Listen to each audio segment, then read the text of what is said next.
Shalom. Let's start out by giving all glory, praise, and honor to Yahweh Bahasham, Yahweh Shai Bahasham, Rakach Wadash. Double honors to the elders and apostles of the Great Millstone, and Shalom to the elect of Israel. This is Tamayim in Atlanta, and recently I've been seeing a number of articles and getting push notifications speaking on the collapse of America and the collapse of Western society, the end of the world, speaking of how civilization's in, and it lets me know that these people actually do know that we are in the end. If not that, they at least know something's off and that we're watching this society go downhill. And so I've got 3 articles pulled up. We're not going to go through the full thing, but we're going to go through them and get the gist of them, and then we'll get into the scriptures. And so this first one is from The Independent, and it came out this Monday, January 13th of 2025. And it says, "The end of the world as we know it. Theorist warns humanity is teetering between collapse and advancement." And so this guy's trying to give some hope and say we're at this pinnacle where we either have to go one way towards collapse or we'll go the other way towards advancing, or that next stage of human evolution. But he's not understanding that, yes, this society will collapse, and then humans will, or the Israelites will go on to advance and have that advanced civilization and have that last or the next stage of what they call human evolution. And it's not for everyone, but it's for the Israelites. And they'll be there, but this collapse is their fault. It's all from them. It's due to wickedness, and they weren't set up to rule forever. This is just the time of the Gentiles coming into fulfillment. And so it starts out, and it says, "When is the end for humankind?" And the scriptures let us know that there is no end of the people. So let's go straight there, actually. Get that in Ecclesiastes, 4th chapter. In the last verse, verse 16, it says, "There is no end of all the people." So there is no end to humankind, as that article said. It says, "Even of all that have been before them, they also that come after shall not rejoice in him. Surely this is also vanity and vexation of spirit." So there's no end to the people in this scenario, because eventually, after 1,000 years of captivity, the Edomites will be done away with. So they have an end, but everyone else is still here. And then Ecclesiastes 1 says, "One generation passeth away, and another generation cometh, but the earth abideth forever." And so there's no end to humankind, and there's no end to the earth. Just to go ahead and knock those questions out of the way. When is the end for humankind? There isn't an end, but there is an end to Esau's world, and that's what we're watching fall currently. As it says in 2nd Esdras, Esau is the end of the world, and Jacob is the beginning of it that follows. And so we're watching the fall and collapse of Esau's world, and it's got these people shook. It says, whether it's by a nuclear holla, I'm not going to say the full word, holla, you see it, the one that starts with an H, but by a nuclear, he says nuclear, so nuclear war, and really that H word goes into sacrifice. So that's actually one of the ways in which Esau's world comes to an end. It's also the chariots of the Lord are going to come back and issue fire as well to deliver Esau's end. It says, and then going back to the article, a result of exceeding a critical climate threshold, which no. It says at the hands of AI powered robots, no. Or the Don't Look Up asteroid, no. It's that first one he gave. The question plagues our thoughts, our research, and our Facebook rants. It says now one theorist warns that the human civilization of 8.2 billion people is at a critical junction, teetering between what he forecasts will be authoritarian collapse and superabundance. Since industrial civilization is facing inevitable decline as it's replaced by what could turn out to be a far more advanced post-materialist civilization based on distributed, superabundant, clean energy. And you could technically say that that's the kingdom of heaven. It will replace this current civilization, and it will be far more advanced. It will be far less materialistic, and there will be clean energy. How do you think the chariots of Israel get around? I don't see any gas lines or gas trails coming out of the chariots. It's whatever they're using is a clean energy. It says the main challenge is that industrial civilization is facing such rapid decline that this could derail the emergence of a new and superior life cycle for the human species. Dr. Nafez Ahmed, the best-selling author and journalist who is distinguished fellow at the UK-based Schumacher Institute for Sustainable Systems, said in a statement. And so he's trying to say that we're at an impasse where it could either decline and go the way of the dinosaurs, or advance and be a better off as a human species. But he's not understanding that this has to collapse. It will collapse. And the rulers of this world will be set at the bottom of the next world to come. But he is right with speaking of this post-materialist, this advanced post-materialist civilization. That is what's coming with the Israelites, with the kingdom of heaven.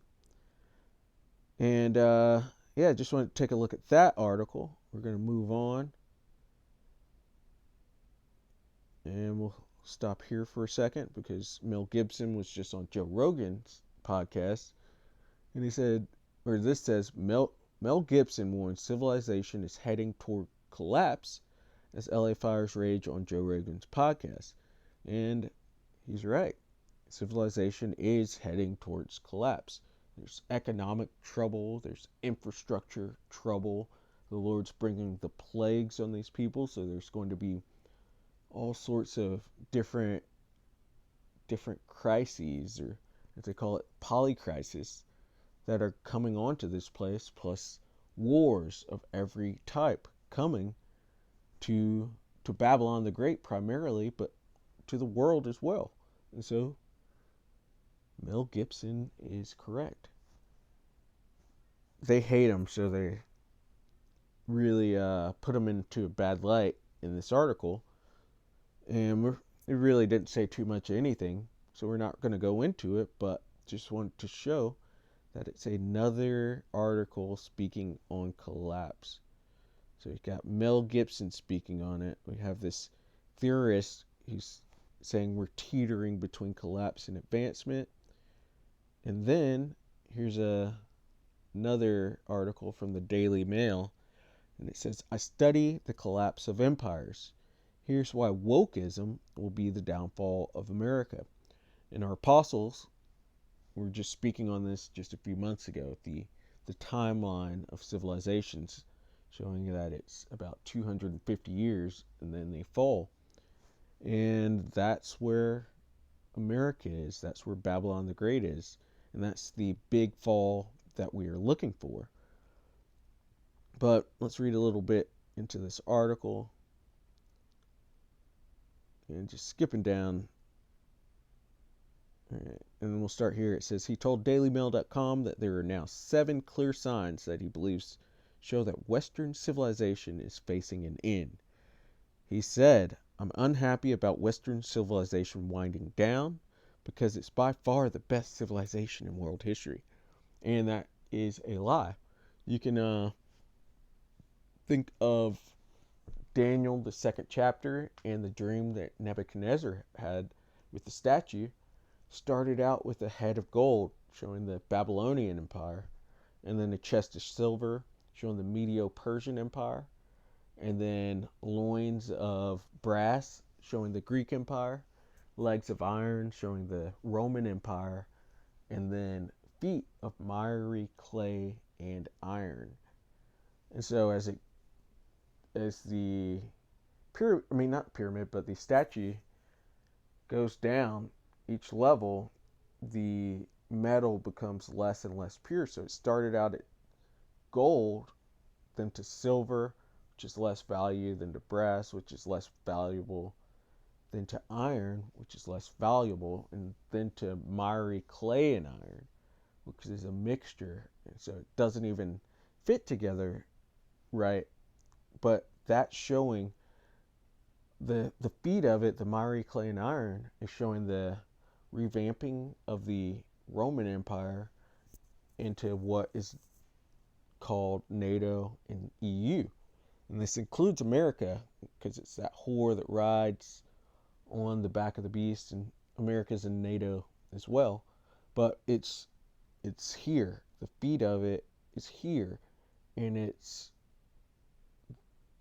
the substance of it has degraded, showing that it's not the greatest empire of all time. It is a golden cup in the Lord's hands, but I just want to put this Edomite down and let him know that he ain't right, and this is the most morally bankrupt civilization of all time. And he says, because it's by far the best civilization in world history. And it has been lifted up, but it's going to be set right back down. He says, in fact, it's the only civilization in world history that even matters, quite frankly.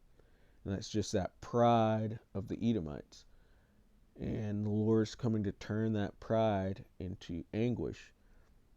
And this really just goes into that inward thought that they think their houses will continue forever. They name their lands after themselves, but they really think this can keep, or their rulership can keep going, because he's probably thinking that, yeah, this is declining, winding down, but they'll rebuild, and there's no rebuilding for them. They have to be judged. Even just reading this, I can tell this is an Edomite.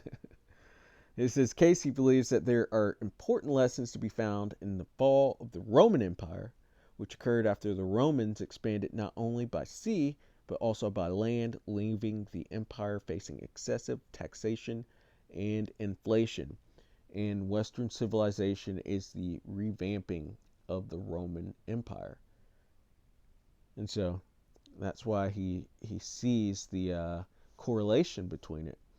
This is that beast whose deadly wound was healed. So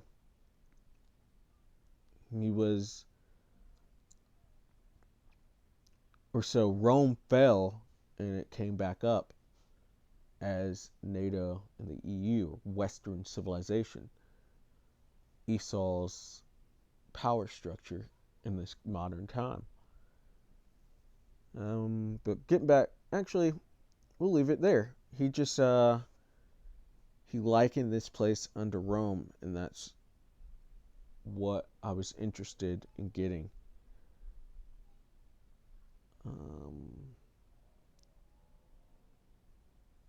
Yeah, because I'm not really concerned about wokeism and free thought. More to it, because it does add to the downfall of this place, and that's what the Lord wills. And so that's my will as well, for this place to fall, for Western civilization to fall, and for all of the rulerships on this planet Earth to fall, and then them all be put underfoot of Yahushua and of the Israelites, so that righteousness can flow throughout this earth. But let's get into the scriptures, because we've got enough of that. But these heathen really do see that their world is coming to an end. Rightfully so, because it needs to end. I'm going to start out here at Daniel 4:17. This matter is by the decree of the watchers, and the demand by the word of the holy ones, to the intent that the living may know. This is for all those authors of those articles and for all those readers. This is something they need to know. That the Most High ruleth in the kingdom of men. It's not up to them to try to advance society so that it doesn't collapse, or try to avert some things that they're doing so that it doesn't collapse. The Lord has set the bounds of each kingdom, so that the living may know that the Most High ruleth in the kingdom of men. So he's actually who set up Western civilization, and when he's ready to knock over the sandcastle, he will. And it says, and giveth it to whomsoever he will, and setteth up over it the basest of men. And so that's why we have the Edomites ruling currently. They are the basest of men. Job described them as that. And their time to rule is coming to an end. They're the basest of men. And I was just thinking about the feet in Daniel 2, and they rule at the feet, at the base of it, because they're base men. They're the wicked that the Lord has saved for the day of judgment. And so all their crimes will come into judgment at that point, and they're going to go into a long, hard captivity. But their kingdom is falling, and it's up to the Lord whether they rule or not. And the Lord gave them a temporary rulership, but it's all coming to an end. Let's go to Psalm 75, verse 6. It says, for promotion cometh neither from the east, nor from the west, nor from the south, but the Most High is the judge. He putteth down one, and setteth up another. So it's all up to the Lord. In that other article, the guy was saying that they could advance society, and we could come into an advanced society, but that's not what the Lord said, at least not for them, because he's probably thinking in Edomite terms, and of Edomites having a say in a opinion. But he's putting them down right now, and he's setting up another. He's putting down Esau, and he's setting up Jacob. And that's his will, and that's what will be. Last script here in Sirach, chapter 10 and verse 8. And this is why the Edomites' kingdom is falling, because they touched the apple of the Lord's eye. But it says, because of unrighteous dealings. And these are the same people that came over here and made 400 plus treaties with the tribe of Gad, the Native Americans, as they're called now. And the Edomites that came over here after Christopher Columbus and the ones that came after, they broke every single one of those treaties. Those are unrighteous dealings. Injuries. There's been countless injuries. First your mind goes to weaponry and the advancement of warfare and all the bodies that have grown from that. But then you also should think of the food industry and what they do. The food here currently makes us sick, and it's been making people sick for a very, very long time. And then you look into their medical industry and the pharmaceuticals, and those things don't actually treat. They just put a Band-Aid over the ailment and get people more sick.